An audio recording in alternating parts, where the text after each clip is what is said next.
आदेश आदेश आदेश। गीता ज्ञान का पाठ 87वां अध्याय 5 श्लोक संख्या 19, 20 और 21। आजकल समता पे बहुत चर्चा होती है, समभाव रखना चाहिए, ये बात होती है और सबके साथ समाभाव से वर्तन करना चाहिए।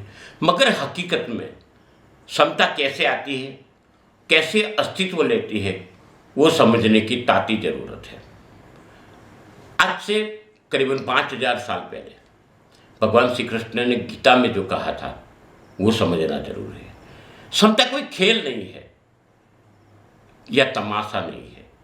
भगवान श्री कृष्ण ने कहा कि विद्यावान व्यक्ति के नज़र में गाय हो, हाथी हो, कुत्ता हो, उस समान भाव से ही देखते हैं। और चलो उसके पहले ये समझते हैं, समता परमात्मा का स्वरूप है। जीवन का मन समता में स्थिर हो, जिनका मन समता में स्थिर होता है वो जीते जी ही संसार पे विजय प्राप्त करता है, परब्रह्म परमात्मा का अनुभव करता है। ये समता कब आती है? तो दूसरों को जो दुख उत्पन्न होता है वो अपना दुख समझे, दूसरे के अंदर सुख उत्पन्न होता है तो अपना सुख समझे। सुख को दुख, ये बात समझने वाली बात है। दूसरे के सुख में सुखी और दूसरे के दुख में दुखी, ये समझना जरूरी है। श्रेष्ठ मनुष्य के लक्षण है, ये भी समझाया गया है। आज के ज़माने में आप जानते हो, समता के नाम पर ढिंढोरा पीटा जाता है और हर जगह समता के नाम से बात करते करते खेल होता है। निज स्वार्थ के लिए उसका उपयोग करते, मगर जहन में तो एक ही बात चलती है, भाग पाड़ो और राज करो। भगवान श्री कृष्ण ने जो कहा वो समझने लायक बात है। समभाव होना चाहिए।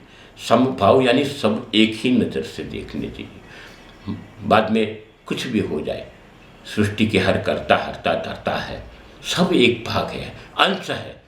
हम भी सृष्टि के अंश हैं, ये समझ लेना जरूरी है। चलो आगे बात करते हैं 19वें श्लोक में।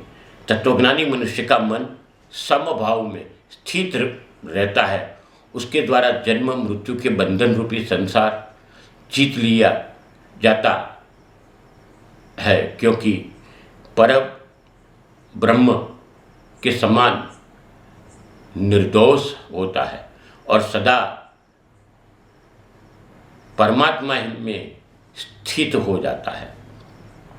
20वें श्लोक में बोलते हैं, तत्वज्ञानी मनुष्य न तो कभी किसी प्रिय वस्तु को पाकर हर्षित होता है और ना ही अप्रिय वस्तु को पाकर विचलित होता है।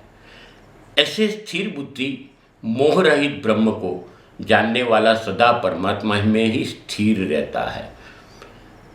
21वें श्लोक में बोला, तत्वज्ञानी मनुष्य बाहरी इंद्रियों से सुख को नहीं भोगता है, बल्कि सदैव अपने ही आत्मा में रमण करके खुद का अनुभव करता है। ऐसा मनुष्य निरंतर परब्रह्म परमात्मा में स्थित होकर असीम आनंद भुगतता है। जब किसी के अंदर मन बुद्धि में राग द्वेष कामना विषमता इत्यादि पूर्णतः नाबूद हो जाता है तो या इसका अभाव हो जाता है, तो मनुष्य सदा खुद ब खुद समता के आदती हो जाता है, यानी इसके अंदर समता आ ही जाती है। इसको लाने को कोई प्रयत्न करने की जरूरत नहीं होती। बाहर से देखे तो महापुरुष और सामान्य मनुष्यों में खाना पीना चलना उठना बैठना फिरना एक सा ही दिखता है, पर महापुरुष ने अंतःकरण में निरंतर समता निर्दोषता शांति इत्यादि रहता है। और सामान्य मनुष्य आप जानते ही हो, अशांति रहती है, विषमता रहती है, रोग रहता है, द्वेष रहता है, ईर्ष्या रहती है। महापुरुष मान अपमान निंदा स्तुति सुख दुख इत्यादि विकारों से दूर होता है। ये सब समता और एक रसता के बिना संभवित नहीं है।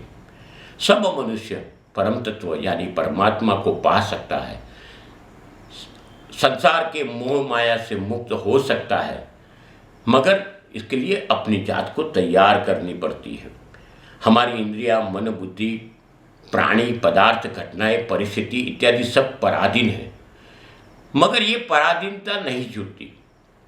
तब तक हम पराजित रहते हैं, क्योंकि ये कामना, क्रोध, लोभ, मोह सब चीज़ों से यानी के सब प्रकार के दलदल में खोपा रहता है या सब चीज़ों से घिरा हुआ रहता है।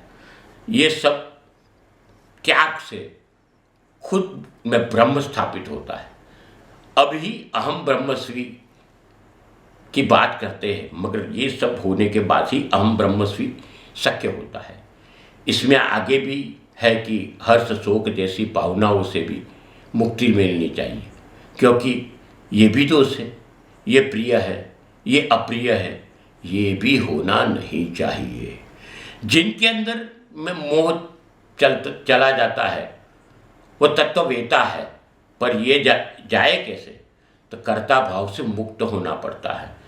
जब तक मैं करता हूँ, ये मेरा है, ये भाव रहता है, तब तक मोह माया में लिपटे रहेंगे। ये भगवान श्री कृष्ण ने 3 अध्याय में कहा था, हमने चर्चा भी की थी। आपने अगर ध्यान से न सुना हो तो वो देख लेना। हमारे में वहम की मनुष्य एक प्रकार के वहम में रहता है और इसके बिना नहीं जी सकता। शुरू करते हैं, चलो चाय के बिना जी नहीं सकता, ऐसा होता है, तो क्या चाय के बिना नहीं जी सकते? तम्बाकू के बिना नहीं जी सकते? पान, पड़ी की बीड़ी, सिगरेट, इसके बिना नहीं जिया जाता है क्या? मदिरा, पान, ये इसके बिना नहीं जी सकता है क्या? मांसाहार के बिना नहीं जी सकते है क्या? ये सब गहराई से सोचने की ज़रूरत है। हाँ, ज़रूरत है, हवा, पानी, खुराक की ज़रूरत है, जो जीवन के ईंधन है। इसके सिवा कोई चीज़ की ज़रूरत नहीं है। इसके बिना मनुष्य नहीं जी सकता, ये मगज में वहम है। इसके बिना नहीं चलता, बस यही मुसीबत की जड़ है। कभी ये बातों को गहराई से सोचो, तब पता चलेगा क्या होता है। कई लोग बोलते हैं, मुझे तो इसके बिना नहीं चलता है, मुझे तो ये खाने के बिना नहीं चलता है, मुझे तो ये पीने के बिना नहीं चलता है। जो नहीं खाता है, नहीं पीता है, जिसके पास उस खाने की पीने की ताकत नहीं है, तो वो कैसे जीता है? कभी सोचना इस चीज़ों को बहुत ज़रूरी है। आगे मिलेंगे अगले सप्ताह, तब तक के लिए हमें विदा करिए, मगर इस चैनल को आप सब्सक्राइब करिए, इस वीडियो को लाइक करिए और इस वीडियो को आप शेयर करिए, लोगों तक पहुंचाइए, क्योंकि ये सनातन की सच्ची बातें हैं। आप सबके जीवन में गुरु गोरक्षनाथ जी की कृपा बनी रहे और भगवान श्री कृष्ण के आशीर्वाद बने रहे, ऐसी शुभकामना के साथ में अस्तु शुभम भवतु।